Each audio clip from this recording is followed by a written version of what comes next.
അസ്സലാമു അലൈക്കും വറഹ്മത്തുള്ളാഹി. നമ്മളിൽ കച്ചവടം ചെയ്യുന്ന ആളുകൾക്ക് അവരുടെ കയ്യിൽ ഒരു പ്രൊഡക്റ്റ് ഉണ്ടാകും. അതിന് അവർക്ക് ഇഷ്ടമുള്ള വിലയിൽ വിൽക്കാം. പക്ഷേ കൊള്ളലാഭം എന്നുള്ളത് നല്ല കാര്യമല്ല. നമ്മുടെ ചിലവ് കഴിച്ച് കോസ്റ്റ് കഴിച്ച് ചെറിയൊരു ലാഭം എടുത്ത് വിൽക്കലാണ് ഏറ്റവും നല്ലത്.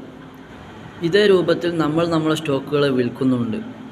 അതേപോലെ നമ്മുടെ കയ്യിൽ ഒരു സ്റ്റോക്കില്ലാത്ത സമയത്ത് മറ്റു കടകളിൽ നിന്ന് നമ്മൾ പർച്ചേസ് ചെയ്ത് കസ്റ്റമർക്ക് കൊടുക്കുമ്പോൾ അതിൽ നമ്മൾ പർച്ചേസ് ചെയ്ത വിലയേക്കാൾ കൂട്ടിയിട്ട് വിൽക്കാൻ പറ്റുമോ എന്ന ഒരു ചോദ്യമുണ്ട്.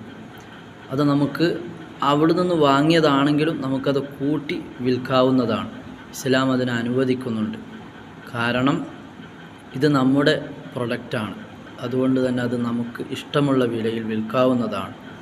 ആയതിനാൽ കസ്റ്റമർക്ക് താല്പര്യമുണ്ടെങ്കിൽ വാങ്ങാം എന്ന രീതിയിൽ അത് ഇസ്ലാം അനുവദിക്കുന്നുണ്ട്. കൂടുതൽ പഠിക്കാൻ അല്ലാഹു